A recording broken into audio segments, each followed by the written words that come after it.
ఓ మాట ఏంటో తెలుసా? 100 ఏళ్ళు బ్రతకాలి నాయన, 100 ఏళ్ళు బ్రతకాలి బాబు, నీకు 100 ఏళ్ళు ఇప్పుడే నీ గురించే తలుచుకుంటున్నావు, నీకు 100 ఏళ్ళు ఆయుష్, 100 ఏళ్ళు ఆయుష్, 100 ఏళ్ళు ఆయుష్ అనుకుంటున్నాము. 100 ఏళ్ళ ఆయుష్ గురించి చెప్పుకుంటున్నాం అంటే 100 సంవత్సరాలు. ఒక సగటు మనిషి యొక్క ఆయుష్ ఎంత? 100 సంవత్సరాలు. సహజంగా 100 సంవత్సరాల ఆయుష్, అదే దీర్ఘాయుష్. మరి ఈరోజు ఎంతమంది దీర్ఘాయుషు చేత ఉంటున్నారు? దీర్ఘాయుషు చేత ఉంటున్నారా? ఇంచుమించుగా 12 సంవత్సరాలు, 13 సంవత్సరాలు, 14 సంవత్సరాలు, 15, 16, 17, 18, 19, 20, 22, 23, 25, ఇంకంతే. 25 సంవత్సరాలు దాటితే చూడలేకపోతున్నారు ఈ ప్రపంచాన్ని, చూడలేకపోతున్నారు తల్లిదండ్రుల్ని, చూడలేకపోతున్నారు కన్న తల్లిదండ్రులు పిల్లలని. ఎదిగిన పిల్లలు ఏమైపోతున్నారో, ఎదిగిన పిల్లలు ఏమైపోతున్నారో. కన్నీరు తప్పితే మరొకటి లేదు. కన్నీరు.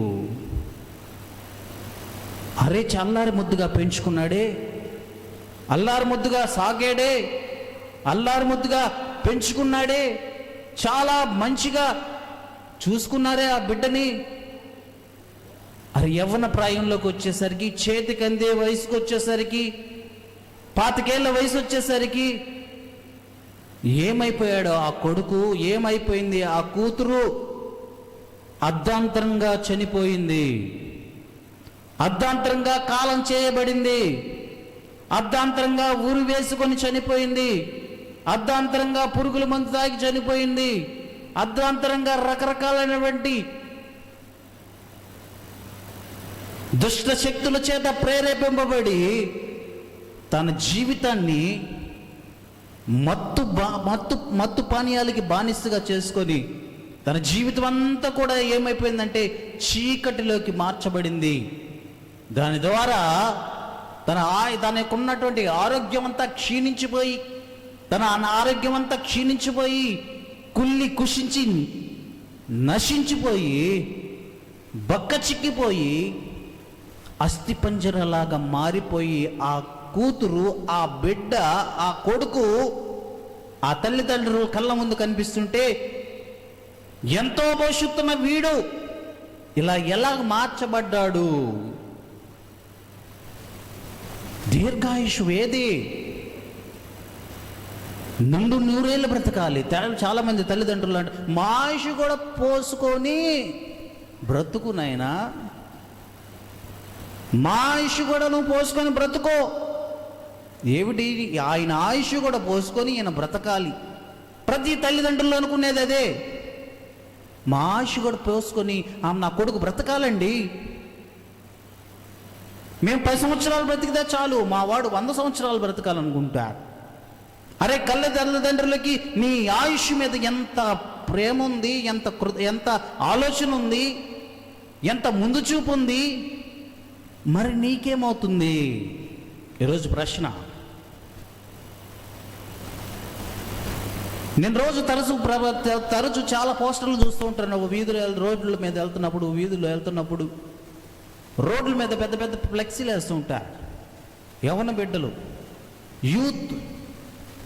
అరే ఒకడు పుట్టినరోజు వేస్తారు, చాలా బాగా చేస్తారు, గ్రాండ్గా చేస్తారు, సెలబ్రేట్ చేస్తారు, టపాసులు పేలుస్తారు, కేకులు కట్ చేస్తారు. ఒకటి పుట్టినరోజు అయితే ఎన్ని కేకులు కట్ చేస్తారు? ఒక కేకే కట్ చేస్తారు. కానీ అక్కడ ఎన్ని కేకులు కట్ చేస్తారు తెలుసా? ఎంతమంది అయితే అక్కడ తనకు ఫ్రెండ్స్ ఉంటారో అందరూ కేకులు కట్ చేస్తారు, అందరూ కేకులు కట్ చేస్తారు. ఎందుకు? వీడి పుట్టినరోజు తమ పుట్టినరోజు లాగా చూసుకుంటారు. ఆకాశానికి ఎత్తేస్తారు, గొప్ప చేస్తారు, టపాసులు పేలుస్తారు, రకరకాలుగా వాడిని ఏం చేస్తారు? సంతోష పెడుతూ ఉంటారు. ఫ్లెక్సీల్లో భయంకరంగా మంచి అందమైన చిత్రాలు, మంచి మంచి సెల్ఫీ చిత్రాలు, మంచి మంచి ఫోటోలు, చాలా స్టైల్గా, చాలా రకరకాలుగా దిగినటువంటి ఫోటోలు. అదే నెల తర్వాత, 2 నెలల తర్వాత, 3 నెలల తర్వాత అదే వీధిలో పోతుంటే మళ్ళీ అదే ఫ్లెక్సీ. ఏమైపోయింది? అకాల మరణం చేత మాకు దూరం అయిపోయావు. ఇక సెలవు. మొన్నేమో పుట్టినరోజు, ఈరోజేమో ఇక సెలవు. నీ మరణానికి మేము చింతిస్తున్నాం. ఇదే స్నేహితులు, ఇదే ఫ్రెండ్స్ పండగ చేశారే, పుట్టినరోజు గురించి పండగ చేశారే, టపాసులు పేల్చారే, కేకులు కట్ చేశారే, ఇదే ఫ్రెండ్స్ మరొక 2 రోజులు, మరొక వారమో, మరొక నెల అదే వ్యక్తి గురించి అక్కడ పోస్టర్ పెడతారు. కాలం చేశాడు. ప్రియులను గమనించండి, ఏమిటిది? అరే నిన్న కాక మొన్న పుట్టినరోజు చేసుకున్న వాడి పోస్టర్ ఈరోజు ఏమైపోయింది? ఇక లేడు అనే పోస్టర్ వచ్చేసింది. ఏమిటిది? ఏం జరుగుతుంది ఇక్కడ అనే ఆయుష్ని అర్ధాంతరంగా చిదిమేసుకున్నాడు వాడు. 100 ఏళ్ళు బ్రతకాల్సినటువంటి వాడు, నా కొడుకు 100 ఏళ్ళు బ్రతకాలి అనుకున్నటువంటి కన్న తల్లిదండ్రుల ఆశ ఏమైపోయింది? ఇంచుమించుగా 23 సంవత్సరాలు రాకముందే, పాతకేళ్ళు రాకముందే వాడేమైపోయాడో తెలుసా? వాడేమైపోయాడు? అర్ధాంతరంగా చనిపోయాడు, అర్ధాంతరంగా కాలం చేసుకున్నాడు. ప్రియులారా గమనించండి, ఈరోజు దేవుని సన్నిధిలో ఉన్న నువ్వు, నేను, మనందరం కూడా జ్ఞాపకం చేసుకోవాల్సింది మన ఆయుష్ ఎంత.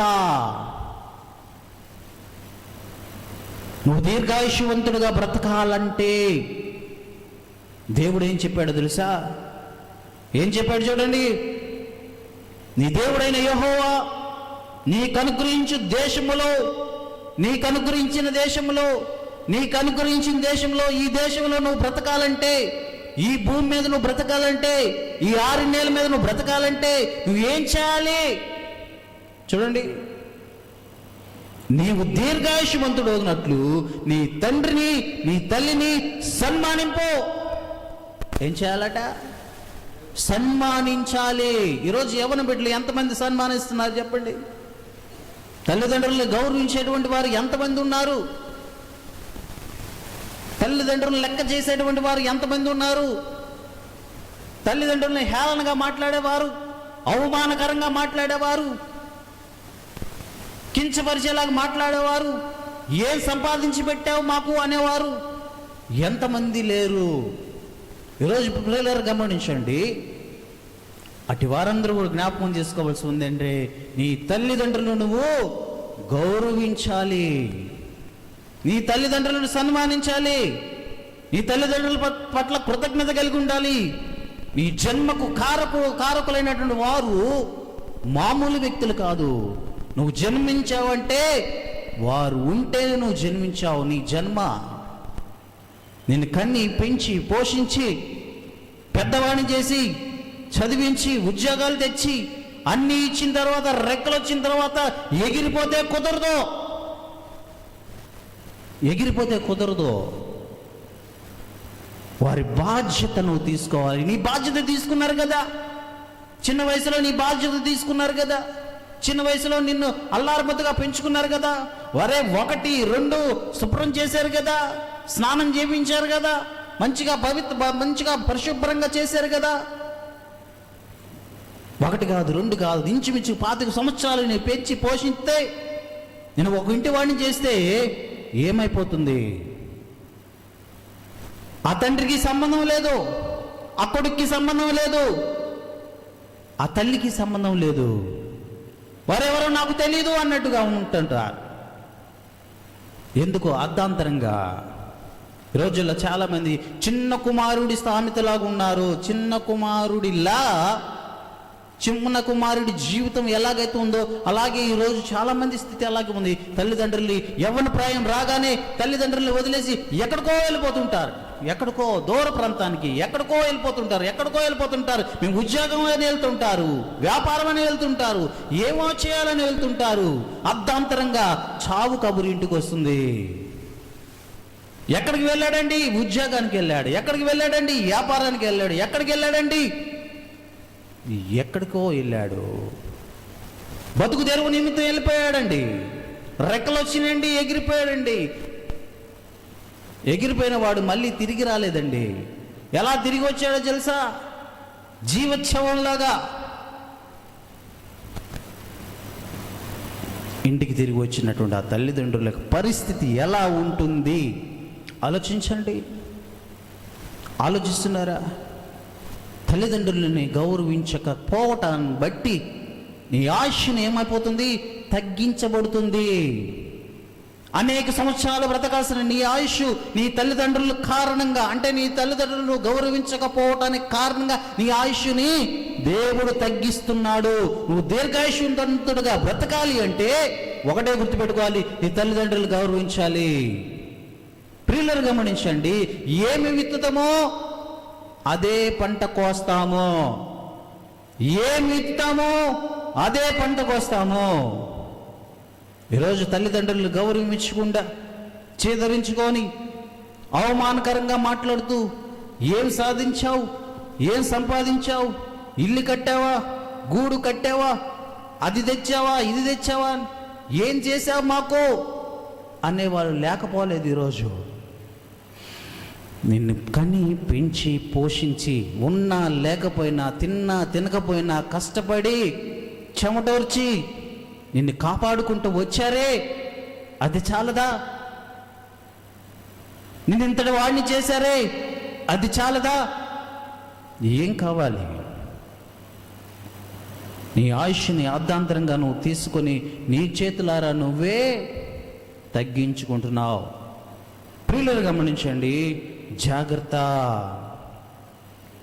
నీకు మేలు కలుగునట్లు నీ తండ్రిని తల్లిని సన్మానింపుము.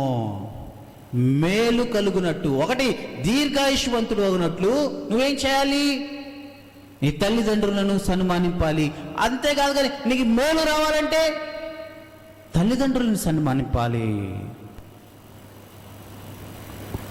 దీర్ఘాయుష్వంతుడు కావాలన్నా, నీ జీవితంలో మేలు జరగాలన్నా ఏం కలిగి ఉండాలి? ఏం కలిగి ఉండాలి? సన్మానించగలిగేటువంటి స్థితిలో నువ్వు ఉండాలి. ప్రియులను గమనించండి, సన్మానించే స్థితిలో నువ్వు ఉంటే ఏమవుతుందో ఆలోచించండి. మేలు మేలు కలుగుతుంది నీ జీవితంలో. మేలుకి ఆపోజిట్ ఏమిటి? వ్యతిరేక పదం చెప్పాలి. మేలుకి ఆపోజిట్ పదం ఏంటి? కీడు. కీడు మేలు, మేలుకి కీడు, కీడుకి మేలు. ఇప్పుడు నీకు ఏం కావాలి? కీడంటే ఏమిటి చెప్పు? కీడంటే ఏమిటి? కీడంటే చనిపోవటం. ఎవరైనా గమనించండి, చనిపోయిన వాళ్ళు మాకు కీడు వచ్చిందండి. కీడు, చనిపోయిన ఇంటి మీదకి ఏముంటుంది? కీడు. ఒక మనిషిని లాస్ అయితే కీడు, ఒకటి చనిపోతే కీడు.